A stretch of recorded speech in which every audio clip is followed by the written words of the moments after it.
Haleluya, selamat datang Jemaat Tuhan GKI Padang dalam ibadah online Minggu 6 Desember 2020. Selamat datang Bapak Ibu di bulan Desember. Ini adalah bulan di mana kita merayakan Natal, memperingati kelahiran Juru Selamat kita. Saya percaya kita semua antusias menyambut Natal. Siapa nih yang sudah membuat pohon Natal di rumahnya? Tahun ini spesial karena kita akan merayakan Natal secara khusus bersama keluarga di rumah kita masing-masing. Makna Natal bukan hanya sekedar beribadah di gereja, tapi tentang sukacita, kedamaian, dan harapan. Jangan sampai momen Natal ini terlewat, bukan karena pandemi, tapi karena kita yang memutuskan untuk melewatkannya atau biasa-biasa saja. Jangan tunggu tanggal 25, mari kita mulai persiapkan dari sekarang. Kita hadirkan sukacita Natal di rumah kita. Minggu 13 Desember 2020, kita akan merayakan ibadah raya offline. Saya mengundang seluruh jemaat Tuhan agar dapat mendaftarkan diri melalui pimpin Kordi atau tim di gereja untuk dapat mengikuti ibadah secara langsung. Dan ibadah online tetap dapat diakses melalui channel YouTube GKI Padang. Minggu depan, kita akan mengadakan perjamuan kudus. Kita akan satu meja dengan Tuhan. Mari kita persiapkan lambang tubuh dan darah Tuhan Yesus Kristus. Ayat renungan sepanjang minggu ini dari Roma 5 ayat 3-4. Dan bukan hanya itu saja, kita malah bermegah juga dalam kesengsaraan kita. Karena kita tahu bahwa kesengsaraan itu menimbulkan ketekunan, dan ketekunan menimbulkan tahan uji, dan tahan uji menimbulkan pengharapan. Kita baca bersama-sama Roma 5 ayat 3-4. Dan bukan hanya itu saja, kita malah bermegah juga dalam kesengsaraan kita. Karena kita tahu bahwa kesengsaraan itu menimbulkan ketekunan, dan ketekunan menimbulkan tahan uji, dan tahan uji menimbulkan pengharapan. Mari kita persiapkan hati kita untuk memuji dan menyembah Tuhan kita yang ajaib. Tuhan Yesus memberkati. Hello GKI, welcome to December. That Jesus Christ is born in your heart, amen. Come on, praise the Lord.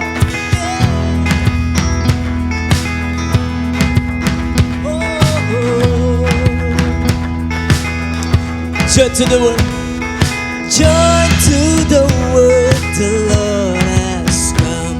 Let her receive her King. Let every heart prepare him room, and heaven and nature sing, and heaven and nature sing. We will sing joy.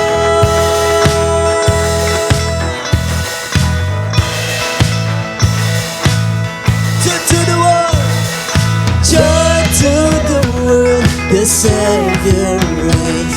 Let men the song employ. While hills and floods, rock hills and plains, repeat the sounding joy. Repeat the sounding joy. Come on, we will sing joy. We will sing joy.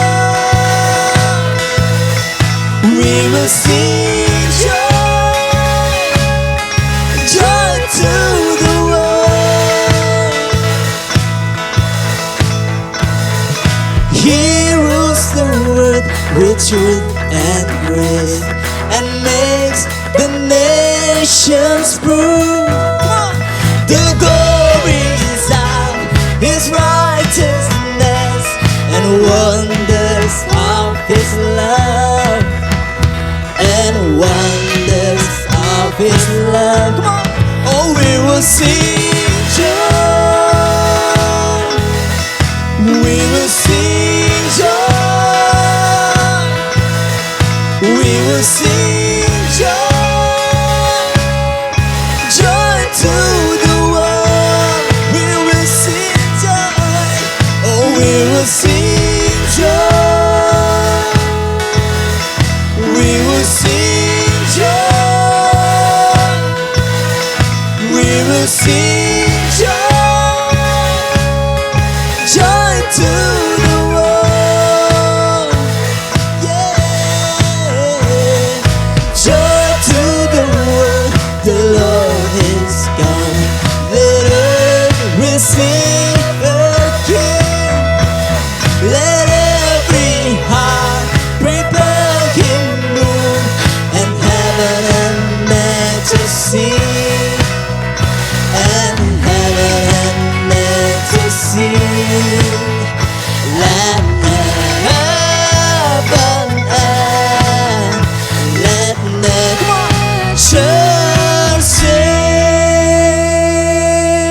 Bapa, kami bersyukur Tuhan buat segala kebaikan Kamu di dalam kehidupan kami.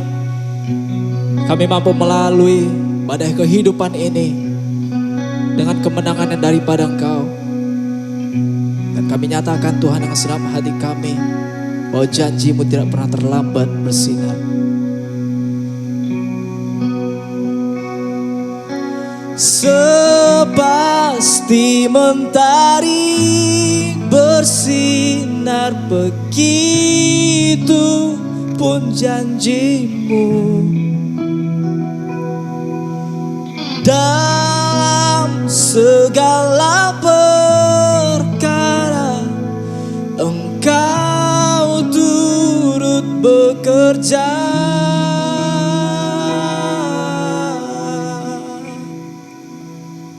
Terima kasih oh Tuhan.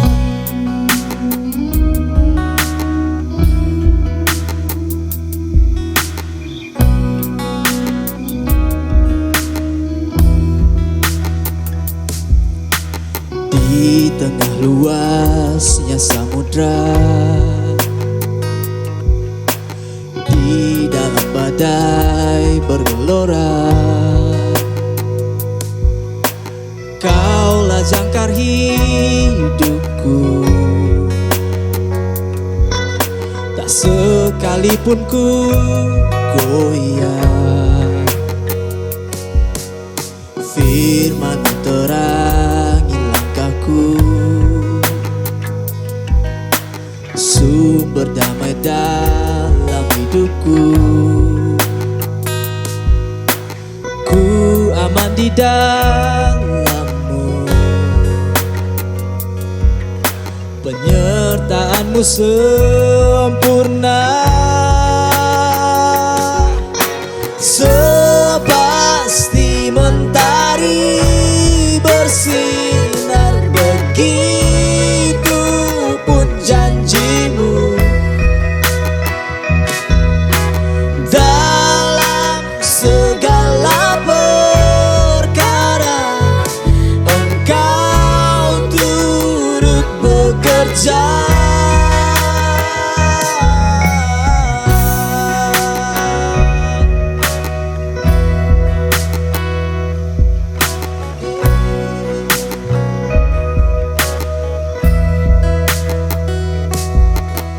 Firman terangi langkahku, sumber damai dalam hidupku. Ku aman di dalam-Mu, penyertaan-Mu sempurna. Sepasti mentari, sepasti mentari bersinar, begitu pun janji-Mu. Dalam segala perkara Engkau turut bekerja. Sepasti mentari bersinar, begitu pun janji-Mu. Dalam segala perkara Engkau turut bekerja. Haleluya, Kau turut bekerja.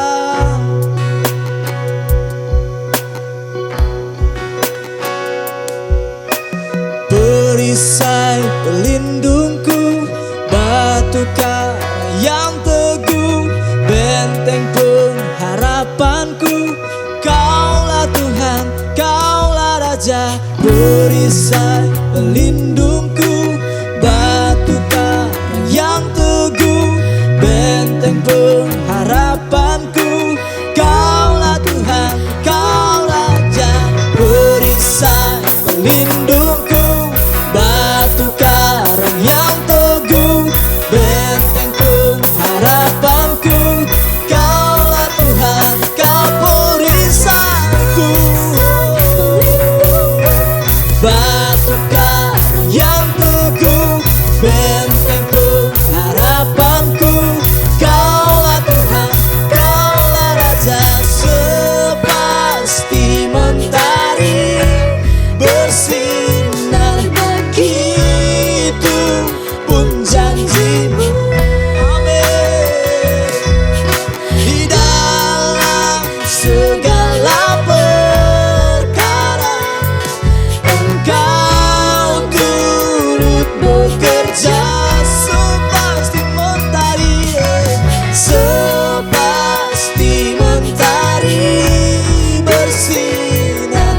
begitu pun janjimu.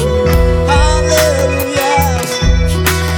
Dalam segala perkara Engkau turut bekerja.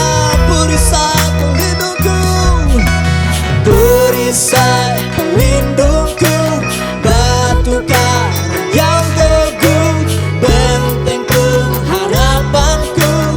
Kaulah Tuhan, Kaulah Raja. Perisai pelindungku, batu karang yang teguh, benteng pengharapanku. Kaulah Tuhan, Kaulah Rajaku.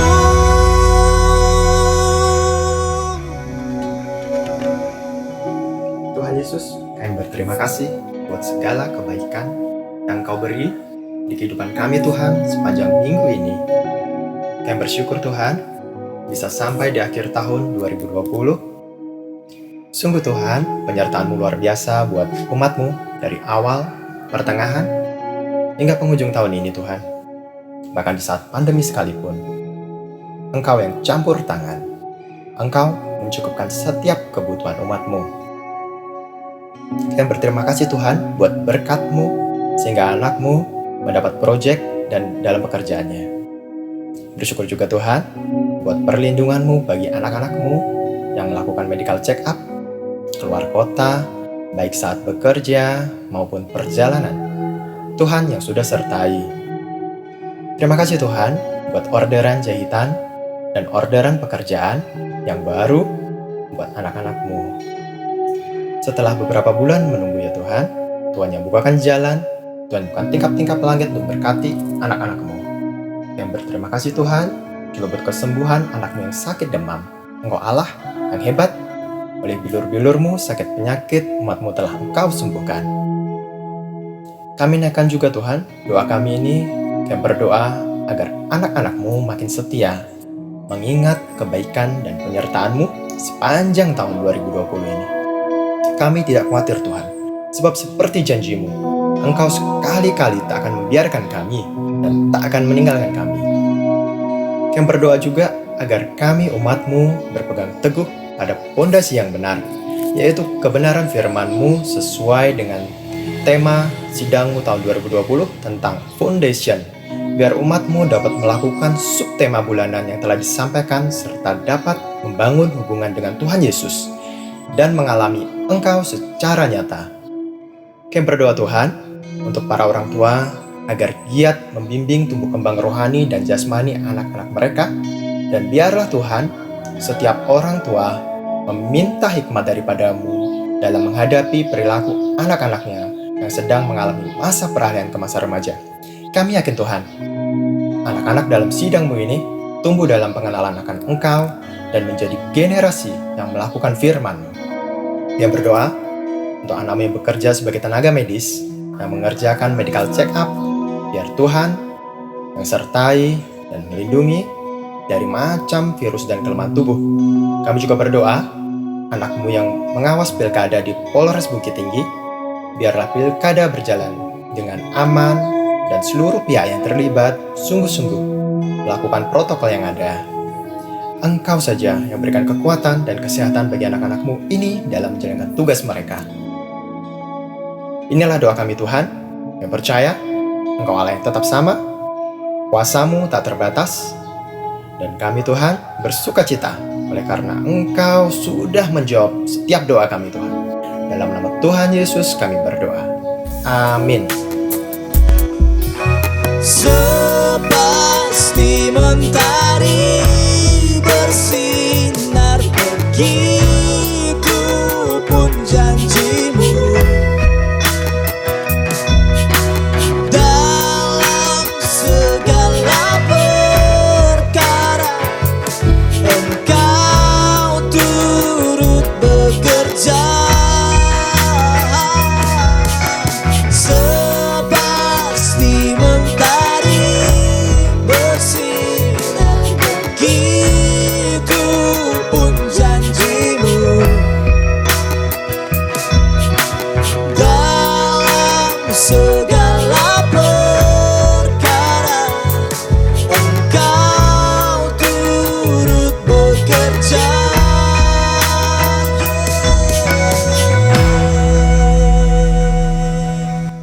Di dalam segala perkara, Tuhan yang kita sembah turut bekerja. Tuhan yang kita sembah bukan Tuhan yang tinggal diam, namun di dalam segala perkara Tuhan Yesus turut bekerja. Adakah saudara percaya akan pernyataan ini? Saudara boleh tanyakan juga kiri kanan, apakah dia percaya bahwa Tuhan Yesus turut bekerja di dalam segala sesuatu. Bicara tentang segala perkara, 2020 ini tidak bisa dipungkiri begitu banyak perkara-perkara yang terjadi.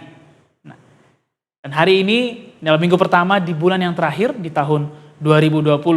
Tidak ada salahnya juga Bapak Ibu Saudara yang sedang beribadah bersama, boleh katakan, kalau saudara sedang memiliki teman untuk beribadah pada hari ini, katakan kepada dia, kamu sungguh luar biasa bisa melewati tahun ini.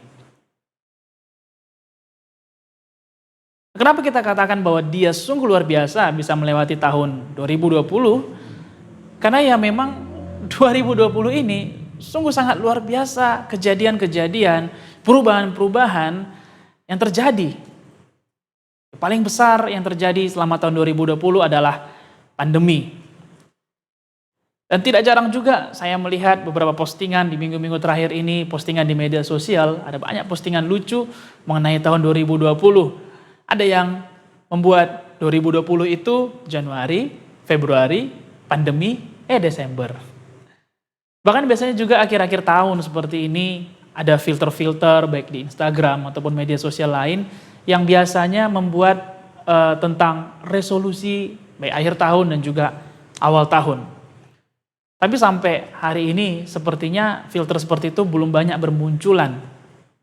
Bisa jadi karena begitu mengejutkan dan begitu menakutkan hal-hal yang terjadi selama tahun 2020 sehingga banyak orang yang tidak berani untuk mereviewnya. Rata-rata orang tidak berani juga untuk membuat resolusi di tahun yang baru. Perubahan yang kita alami ini tidak hanya terjadi di Kota Padang, tidak juga terjadi di Indonesia. Terjadinya secara global, secara dunia. Hampir semua orang di dunia ini pasti akan mengatakan bahwa 2020 sangat mengejutkan, mungkin ada yang berkata sangat menakutkan, dan saya juga mendengar dari teman-teman ada yang mengatakan, bro 2020 skip aja deh. Maksudnya mereka kebanyakan merasa bahwa 2020 ini gagal total dalam melewati tahunnya. Minggu yang lalu di dalam ibadah yang dilakukan secara offline dan juga ada Bapak Ibu Saudara yang beribadah secara online, Gembala Sidang mengkhotbahkan, menyampaikan mengenai Ayub. Peningkatan level yang dialami Ayub dari mengalami berkat menjadi mengalami Tuhan. Ini perlu untuk kita semua sadari, perlu untuk kita semua hidupkan. Karena kalau kita bicara mengalami berkat, bicara mengalami berapa banyak rencana yang berjalan, bicara mengenai berapa pencapaian kita di akhir tahun 2020, sepertinya banyak orang akan menemukan kekecewaan, menemukan keputusasaan, dan menemukan keluhan di akhir tahun 2020 ini. Itu sebabnya kita perlu mengalami peningkatan level seperti yang dialami Ayub. Dari yang hanya mengalami berkat menjadi mengalami Tuhan. Sehingga sebagai orang percaya kita menjadi bijaksana untuk melakukan review di akhir tahun. Rata-rata orang pasti akan melakukan review di akhir tahun 2020 ini. Pertanyaannya, apakah yang akan kita tinjau ulang? Apakah yang patut kita review di tahun 2020? Sebelumnya saya ajak kita semua untuk berdoa terlebih dahulu. Bapa, di dalam nama Yesus kami mengucap syukur kepadamu. Akhir tahun, bulan yang terakhir di tahun 2020, minggu yang pertama, kembali kami berkumpul di hadapan hadirat-Mu Tuhan. Untuk memuji, menyembah-Mu dan untuk mengucap syukur dan untuk meninggikan Engkau.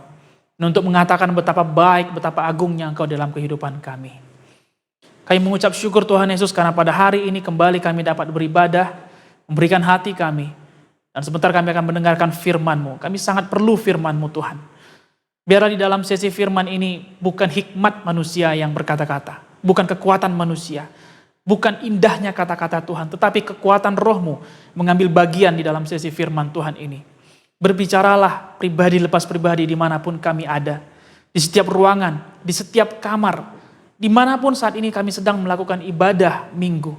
Saya berdoa Tuhan supaya kepada setiap kami diwahyukan kekuatan roh, diwahyukan pengertian, bahkan diwahyukan jalan keluar, sehingga kami dapat menemukan hal yang tepat, hal yang bijaksana, apa yang harus kami review di akhir tahun 2020 ini.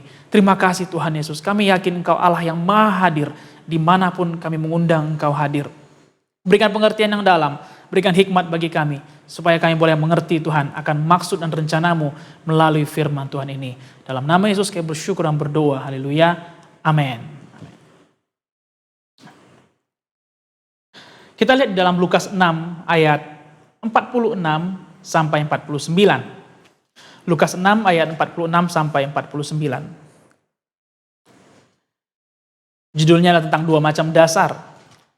Mengapa kamu berseru kepadaku, Tuhan, Tuhan, padahal kamu tidak melakukan apa yang aku katakan? Setiap orang yang datang kepadaku dan mendengarkan perkataanku serta melakukannya, aku akan menyatakan kepadamu dengan siapa ia dapat disamakan. Ia sama dengan seorang yang mendirikan rumah. Orang itu menggali dalam-dalam dan meletakkan dasarnya di atas batu. Ketika datang air bah dan banjir melanda rumah itu tidak dapat digoyahkan karena rumah itu kokoh dibangun. Akan tetapi barang siapa mendengar perkataanku tetapi tidak melakukannya, ia sama dengan seorang yang mendirikan rumah di atas tanah tanpa dasar. Ketika banjir melandanya, rumah itu segera rubuh dan hebatlah kerusakannya.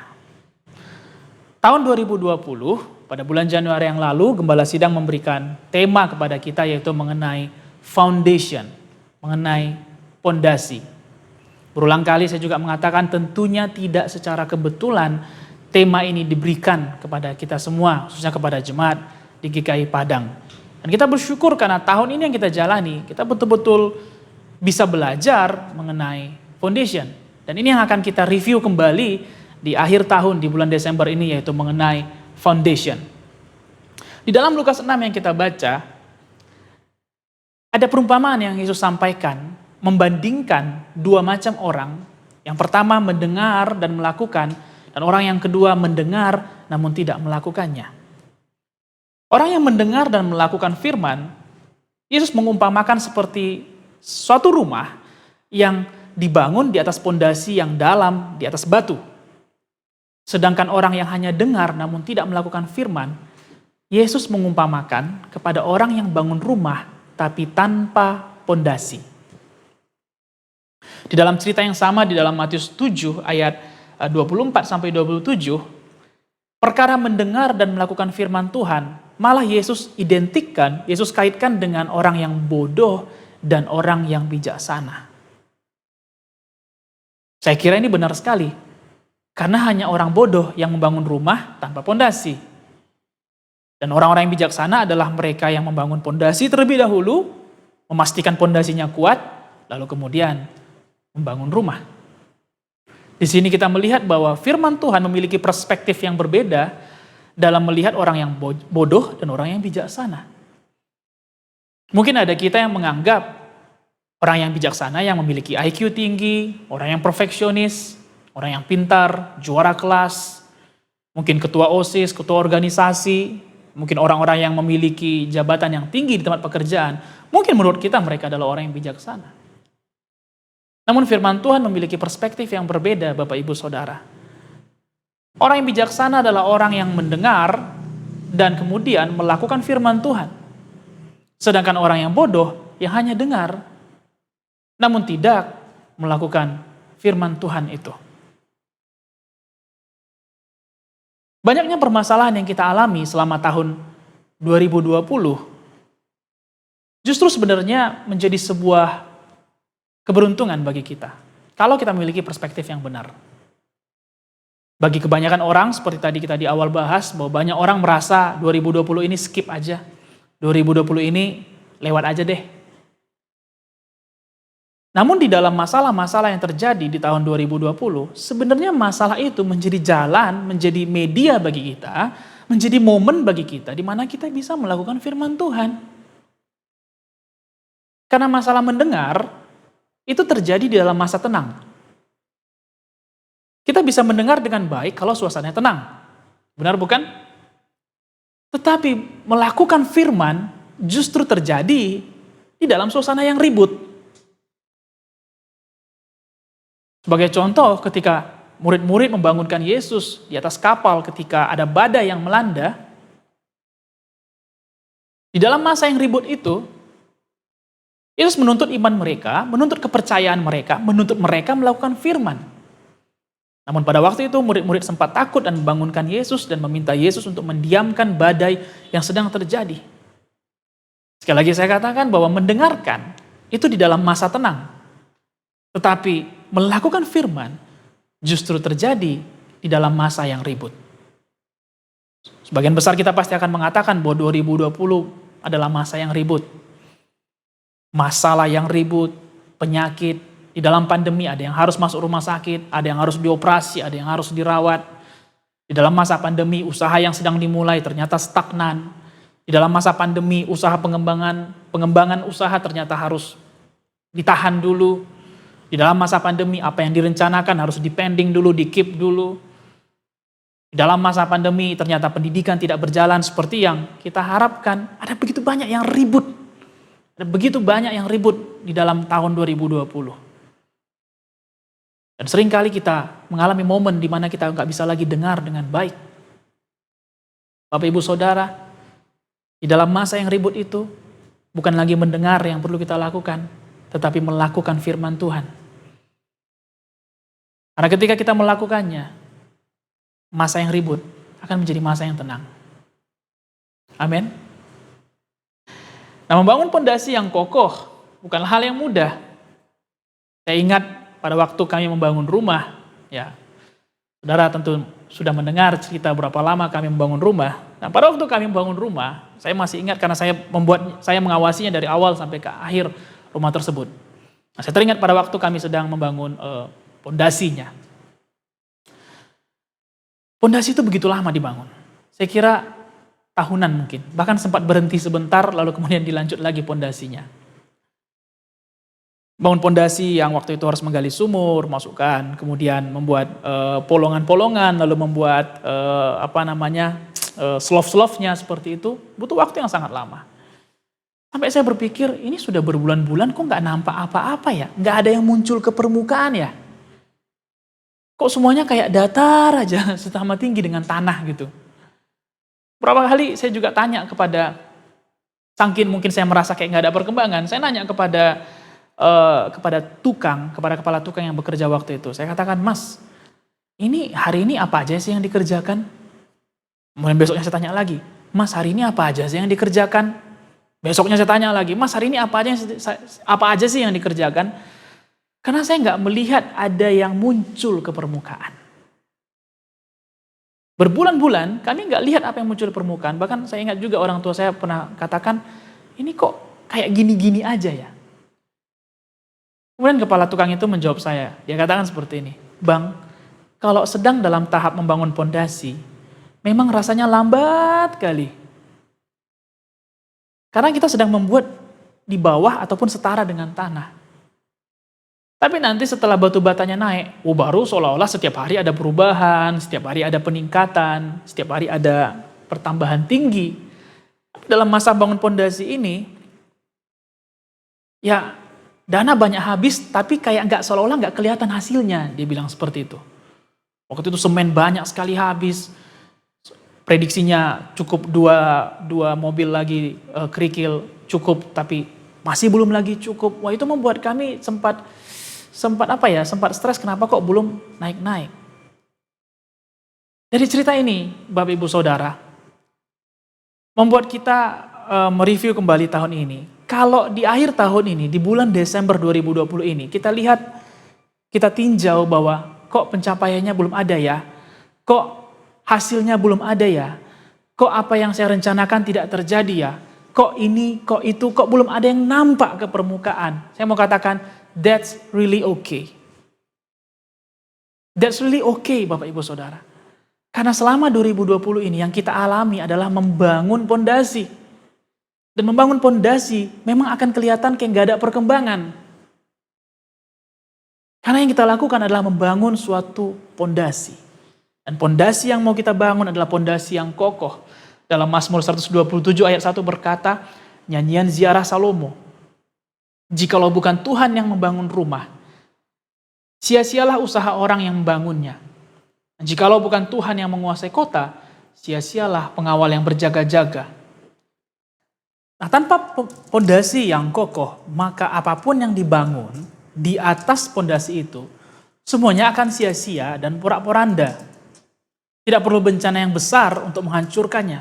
Bahkan bencana yang kecil pun, rumah yang dibangun di atas pondasi yang tidak kokoh akan mudah untuk hancur. Apapun itu. Catnya, batu batanya, ruangan-ruangannya, aksesoris-aksesorisnya, pernak-perniknya, atapnya akan mudah untuk hancur bila suatu rumah dibangun di atas pondasi yang tidak kokoh. Tentunya kita tidak mau apa yang akan kita bangun ke depannya mudah sekali untuk hancur karena ternyata kita tidak memiliki pondasi yang kokoh. Nah, dalam membangun pondasi yang kokoh, yaitu berbicara mengenai mendengar dan melakukan firman Tuhan, kita perlu memperhatikan 3 aspek hubungan di dalam hidup kita. Karena 3 aspek hubungan ini yang akan menentukan apakah kita bisa mendengar dan melakukan firman Tuhan, khususnya di saat masalah-masalah sedang terjadi. Yang pertama adalah aspek hubungan dengan Tuhan Yesus. 1 Korintus 3 ayat 10-11, Paulus berkata, sesuai dengan kasih karunia Allah yang dianugerahkan kepadaku, aku sebagai seorang ahli bangunan yang cakap telah meletakkan dasar, dan orang lain membangun terus di atasnya. Tetapi tiap-tiap orang harus memperhatikan bagaimana ia harus membangun di atasnya. Karena tidak ada seorang pun yang dapat meletakkan dasar lain daripada dasar yang telah diletakkan, yaitu Yesus Kristus. Kristus adalah dasar landasan dari segala sesuatu. Dasar yang paling kokoh, dasar yang paling teguh adalah Yesus Kristus itu sendiri. Maka firman Tuhan berkata, langit dan bumi akan lenyap, tetapi firmanku, tetapi perkataan Tuhan kekal untuk selama-lamanya. Aspek yang nomor 1 adalah aspek yang paling penting.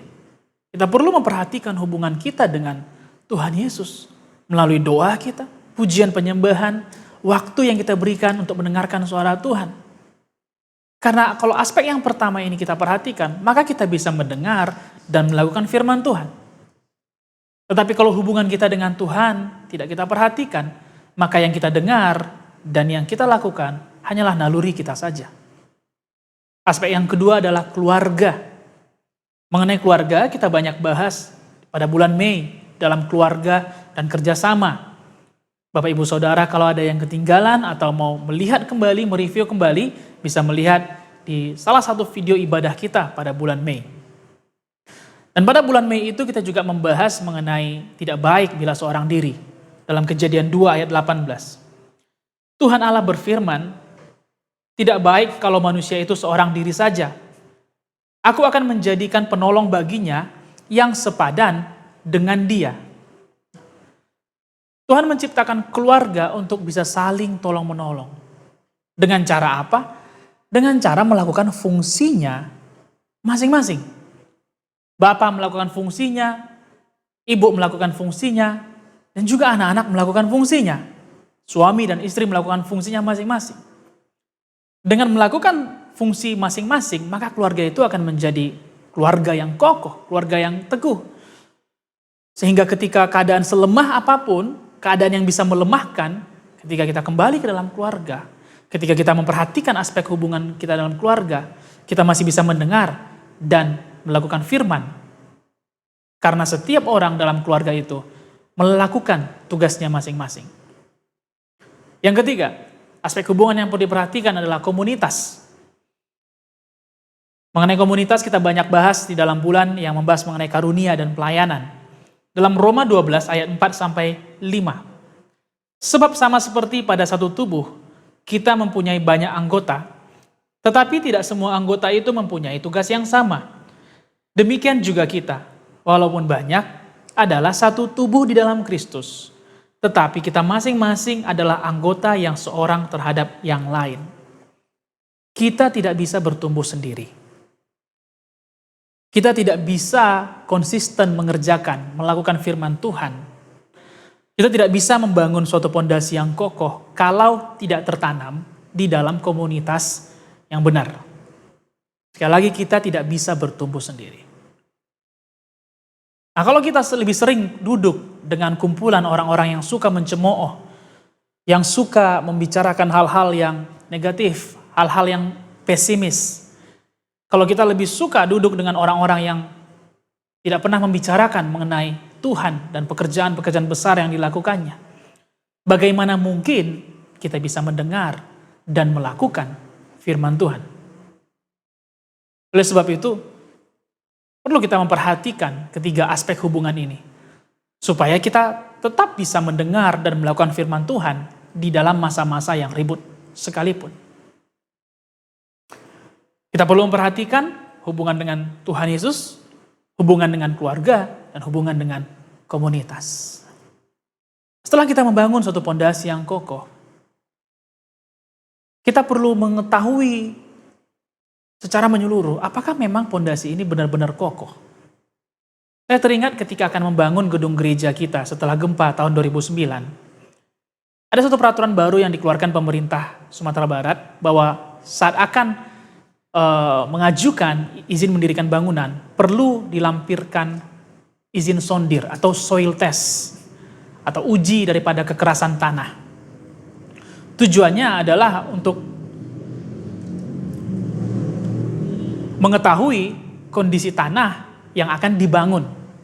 Dilakukan uji, dilakukan tes untuk menguji kekuatan daripada tanah itu. Dan setelah uji itu dilakukan, barulah bisa didirikan.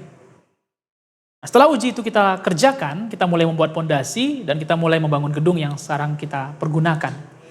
Kita bisa lihat dari 2010 kita memakai gedung ini sampai pada hari ini. Kita melihat bagaimana struktur bangunan tetap kuat karena ada pondasi yang dikerjakan dengan sungguh-sungguh dengan teliti dan sangat berbeda dengan pondasi gedung yang sebelumnya. Memang kita belum mengalami gempa seperti besarnya tahun 2009 dan saya pribadi tidak berharap, tidak menginginkan hal seperti itu terjadi lagi. Namun selama beberapa kali gempa yang terjadi setelah tahun 2009, gedung gereja, struktur gereja khususnya tidak mengalami kerusakan sama sekali. Lukas 6 tadi menyampaikan perbedaan dari kedua rumah yang dibangun adalah ketika hujan, banjir dan air bah terjadi.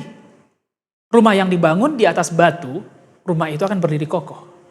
Rumah yang dibangun tanpa pondasi atau dibangun di atas pasir, rumah itu akan hancur. Pondasi dan rumahnya akan hancur. Bukankah hujan adalah sesuatu hal yang pasti terjadi? Hal yang rutin terjadi di dalam keseharian. Bisa kita katakan hujan itu bukan bencana yang besar lah, bencana yang ringan. Namun karena rumah itu nggak punya pondasi, rumah itu akan hancur.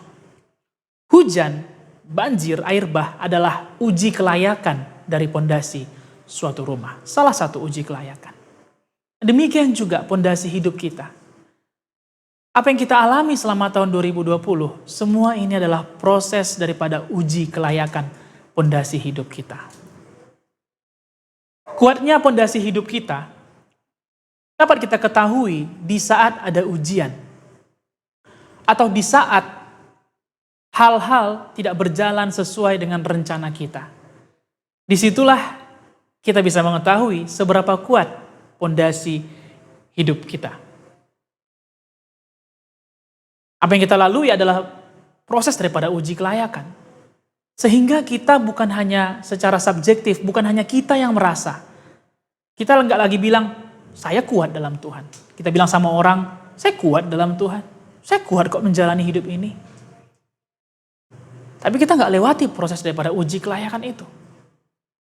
Kalau kita melewati dan pondasi kita bertahan dalam uji kelayakan, maka di sana kita bisa melihat bagaimana kondisi daripada pondasi kita sesungguhnya, dan di sana bukan hanya kita yang melihat, tapi orang-orang lain di sekitar pun akan melihat dan menyadari bahwa pondasi hidup kita teguh adanya.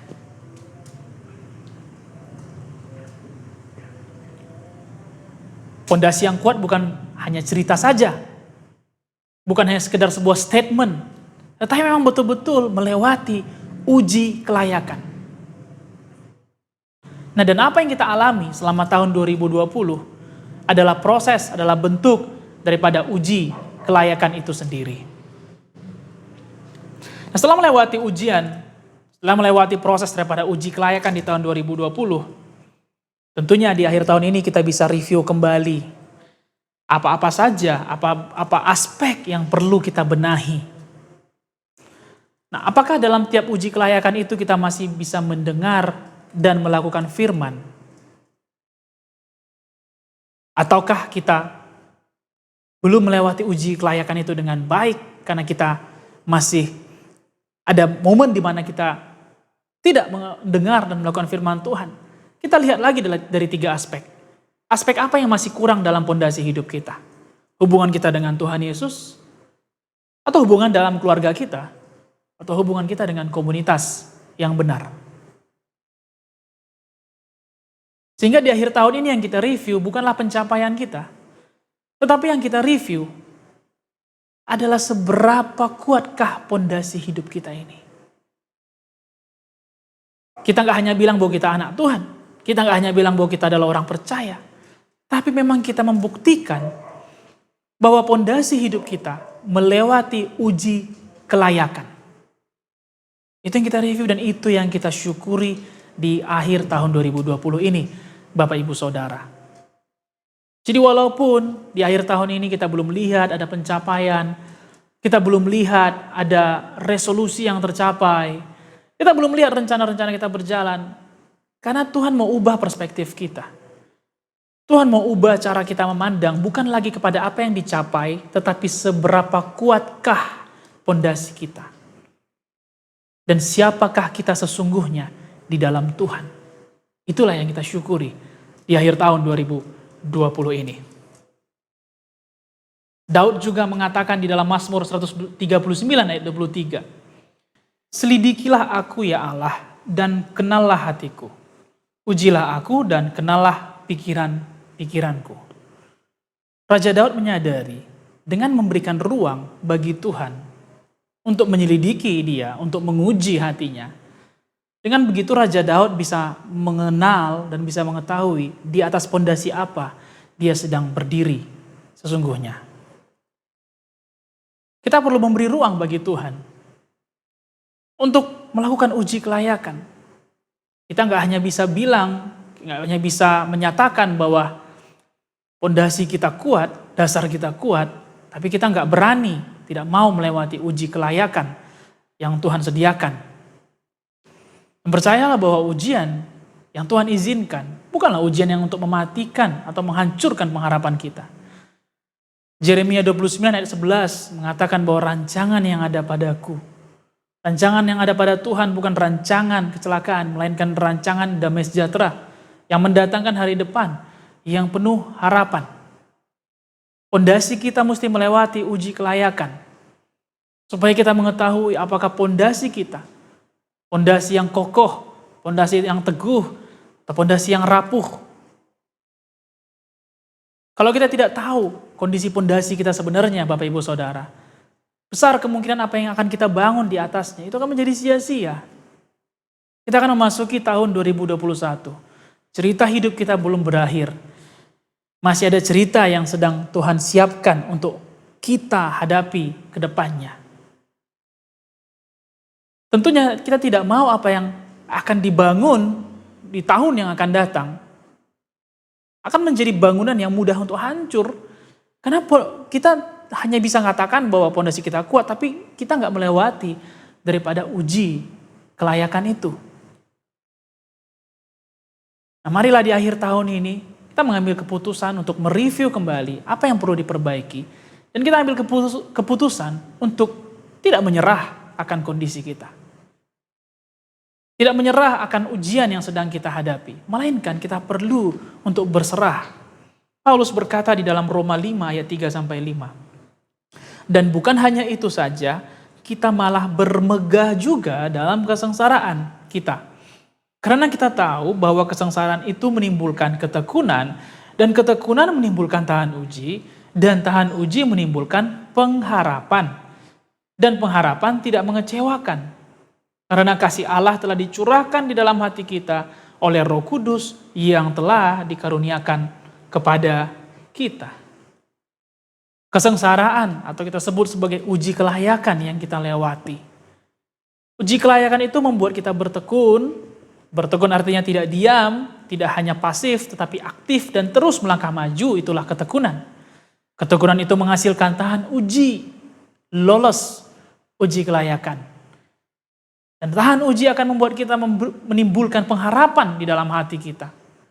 Pengharapan yang tidak mengecewakan. Kenapa? Karena pengharapan yang kita miliki, pengharapan yang bersumber dari janji-janji Allah.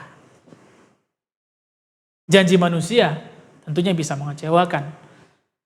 Tetapi kalau Allah yang sudah berjanji dan kita bisa menemukan janji-janjinya digenapi kalau kita melewati uji kelayakan. Dan kita akan menemukan janji Tuhan tidak pernah gagal dan itulah sumber pengharapan kita, yaitu suatu pengharapan yang tidak mengecewakan. Amin. Itu yang kita syukuri Bapak Ibu Saudara. Sekali lagi kita syukuri di tahun 2020 ini. Kalaupun bangunannya belum terlihat, pencapaiannya belum nampak, that's really okay. Karena kita mau fokus kepada pondasi kita. Kita mau fokus kepada kekuatan daripada pondasi yang kita punya pada hari ini. Ada waktu bagi kita untuk berbenah sebelum tahun ini kita akhiri. Ada waktu bagi kita untuk memperbaiki apa yang masih kurang. Apakah hubungan kita dengan Tuhan, dengan keluarga, ataupun dengan komunitas. Di akhir firman Tuhan ini, bagaimanakah nanti tahun 2021? Apakah lebih berat atau lebih ringan? Itu bukan urusan kita. Itu urusan Tuhan. Dan kita percaya Tuhan sudah menyiapkan rancangan di tahun yang akan datang. Urusan kita adalah untuk memperbaiki kondisi pondasi kita dan mempersiapkan pondasi yang teguh sehingga siap untuk dibangun suatu bangunan yang sudah Tuhan persiapkan di atasnya. Itulah tugas kita. Saya berharap firman Tuhan di minggu pertama ini membuat kita mereview kembali apa yang sudah kita pelajari dari Januari sampai Desember. Dan kita tidak perlu kecewa, tidak ada yang perlu kita sesali, tidak ada yang perlu kita keluhkan. Kenapa begitu berat? Karena semua yang terjadi adalah uji kelayakan. Hingga kita bisa lihat siapa kita sesungguhnya. Dan di atas apa kita sedang berdiri pada saat ini. Tuhan Yesus memberkati. Mari kita berdoa Bapak Ibu Saudara. Terpujilah namamu Tuhan Yesus. Karena pada awal Desember kami dapat kembali mendengarkan firman-Mu. Bahwa kami perlu untuk mereview kembali, melihat kembali pondasi yang sedang kami miliki pada hari ini. Apa yang terjadi selama tahun 2020 adalah uji kelayakan terhadap pondasi hidup. Sehingga kami bisa mengenal seberapa kuat pondasi kami, seberapa kokoh pondasi kami. Pondasi itu adalah mendengar dan melakukan firman Tuhan. Itulah pondasi yang kokoh. Kalau kami tidak hanya mendengar, namun melakukan firman Tuhan. Dan kami hanya bisa melakukannya kalau kami memiliki hubungan yang benar dengan Tuhan Yesus sebagai pencipta, sebagai raja, sebagai Tuhan atas hidup kami. Hubungan yang benar di dalam keluarga, bapak, ibu, dan anak-anak. Dan memiliki hubungan yang benar di dalam suatu komunitas. Tuhan, sempurnakanlah firman-Mu. Engkau Allah yang tidak terbatas.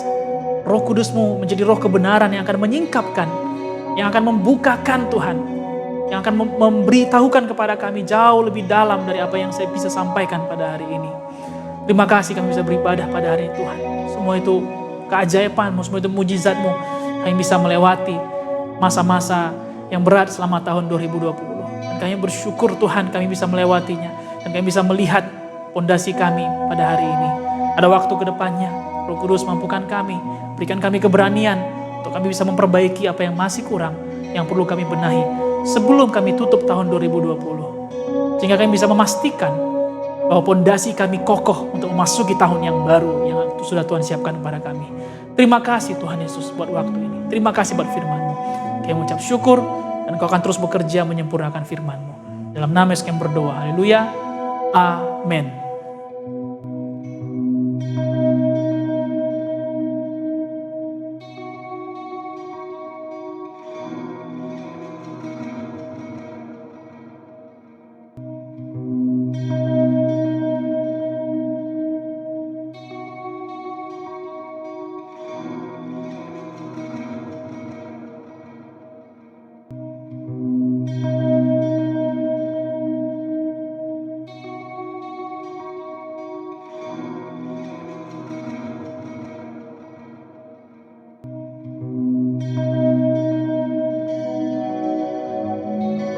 Kita telah sampai di penghujung ibadah kita, Bapak Ibu Saudara. Kita akan menutup dengan ucapan syukur dalam doa. Bagi saudara yang sudah mengumpulkan persembahan, saudara boleh pegang dan kita akan mengangkat di hadapan Tuhan. Kita mengucap syukur bersama-sama. Bapa di dalam sorga, sekali lagi kami berdiri menghadap hadirat-Mu Tuhan. Mengucap syukur buat setiap berkat-Mu yang Kau berikan kepada kami. Ada persembahan yang kami bawa ke hadapan-Mu Tuhan. Suatu bentuk ucapan syukur kami. Terima kasih kami kepadamu. Karena begitu baiknya Engkau akan apa yang akan kehidupan kami. Dalam tiap apa yang kami kerjakan. Walaupun prediksi kami tidak bisa mengerjakan dengan baik. Walaupun prediksi kami mungkin apa yang kami dapatkan berkurang. Tapi Engkau terus bekerja. Sehingga kami bisa mengaturkan pendapatan dan pengeluaran kami. Terima kasih buat setiap pekerjaan kami yang Kau berkati. Terima kasih buat usaha. Walaupun yang baru dimulai namun tetap bisa berjalan. Tuhan, terima kasih banyak buat semuanya itu. Kami tidak mau lupakan setiap kebaikan-Mu, setiap kasih-Mu dalam kehidupan kami. Karena apa yang kami terima, bahkan nyawa kami, ini pun semuanya berasal daripada-Mu. Kami berikan persembahan kami yang terbaik, kami bawa kepada-Mu Tuhan. Berkatilah gereja-Mu yang akan mempergunakannya. Terima kasih kami boleh sampai di penghujung ibadah kami. Terima kasih buat semua hamba-hamba-Mu yang sudah mempersiapkan ibadah ini Tuhan. Baik yang di depan layar maupun yang di belakang layar Tuhan. Yang berdoa bagi segala proses persiapan ibadah, kami mengucap syukur kepadamu. Yang bersyukur juga buat rumah-rumah, buat kamar, buat tempat yang dipakai sebagai tempat kami beribadah. Kami yakin bahwa di sana tabut Tuhan tinggal, tabut Tuhan ada di sana memberkati setiap rumah-rumah yang dipakai. Terima kasih Tuhan Yesus.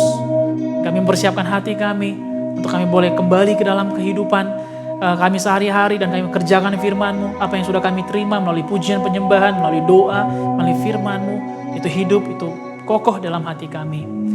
Terima kasih juga buat bangsa negara kami Tuhan, buat pemerintahan kami, dan terima kasih juga buat kota kami.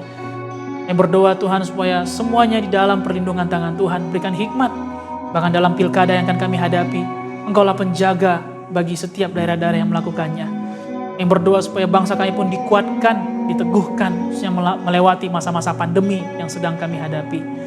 Tuhan berkati juga gembala sidang keluarga, full timer, berkati juga para pemimpin-pemimpin, core team di dalam gereja-Mu Tuhan, para jemaat-Mu. Engkau teguhkan setiap kami Tuhan. Teguhkan kami semua melalui firman-Mu, melalui hubungan kami dengan-Mu.